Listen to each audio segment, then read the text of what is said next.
In Washington, the lights are dimming in the House of Representatives. For the fourth straight week, Congress stands paralyzed. And this time, it's not because of the Democrats. It's because of Speaker Mike Johnson. Speaker Johnson, a Republican from Louisiana, has once again instructed House lawmakers to stay home. Not in Washington, not at the Capitol, but in their districts. No hearings, no votes, no progress. Just silence. Officially, it's called a district work period.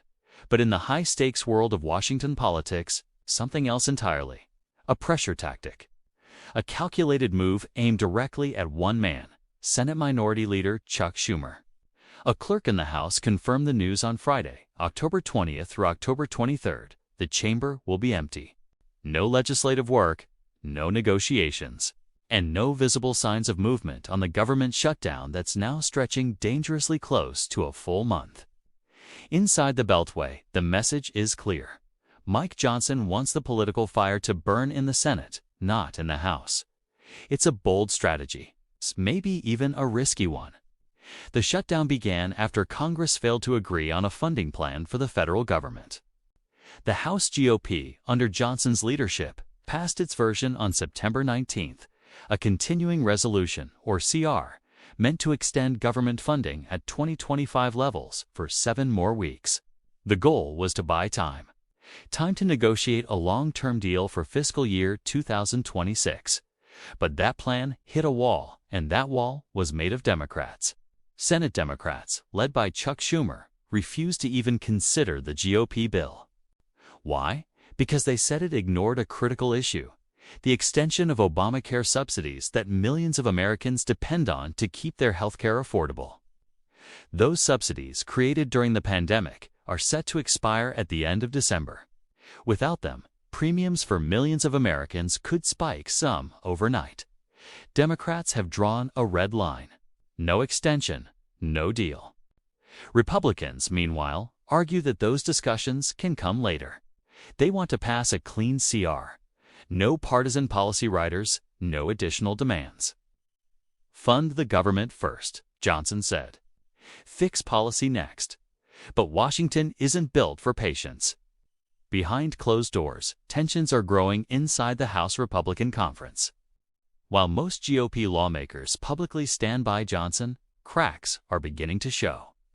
Some members, like Jay Obernolte of California and Julie Fettercock of North Dakota, have voiced frustration about being stuck at home while the government remains shut down. Others are more blunt. Representative Kevin Kiley of California went live on MSNBC this week and said, "It is absolutely unacceptable to me, and I think it only serves to fuel further distrust." That distrust, he means, isn't just among voters, it's among Republicans themselves. And while Johnson insists the extended recess is part of his strategy, critics call it political theater. They say the speaker is avoiding accountability while the shutdown deepens. Even some in his own party are torn. Representative Dave Valadao admitted he was kind of torn about the decision, though he ultimately blamed Senate Democrats for dragging the crisis on seas. But Democrats aren't holding back either. When the announcement was made that the House would remain closed, only one Democrat was in the chamber: Representative Johnny Olszewski of Maryland. He immediately criticized Johnson, accusing him of keeping Congress absent while Americans suffer. Olszewski said, "Congress has been absent here in the House for almost a month when there are critical conversations that need to be happening about reopening the government, lowering the cost of health care, and moving forward on critical issues."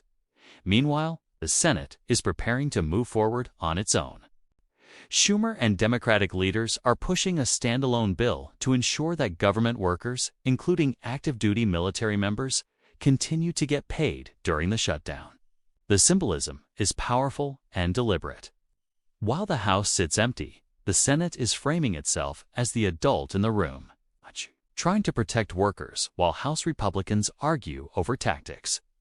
When reporters asked Johnson if he would bring the House back to vote on the Senate's measure if it passes, he replied carefully, "If we have a viable path, yes.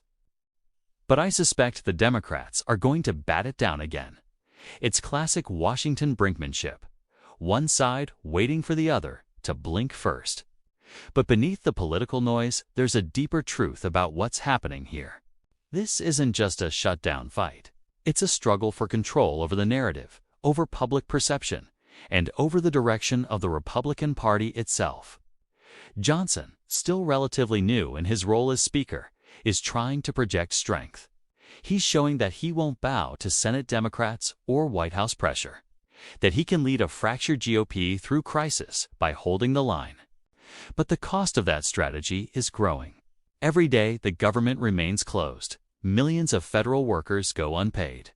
National parks stay shuttered. Small businesses tied to government contracts lose revenue. And faith in Washington, already fragile, erodes even more. For now, Mike Johnson seems willing to take that risk. He believes that by forcing the pressure onto Schumer and Senate Democrats, he can force a better deal later, one that doesn't include last-minute Democratic policy wins. But Washington has seen this play before. Government shutdowns rarely produce clear winners.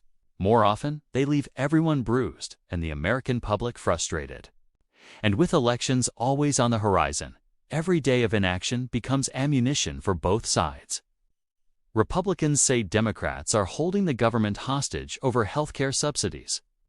Democrats say Republicans are abandoning their duties for political gain. And in the middle of it all, the American people waiting for Washington to work again. As the Capitol lights flicker and the House remains empty, the nation watches a familiar drama unfold, a test of leadership, endurance, and political calculation. Mike Johnson may believe he's playing the long game, but in Washington, even the long game has an expiration date. Because when the government stops working, eventually, voters stop listening.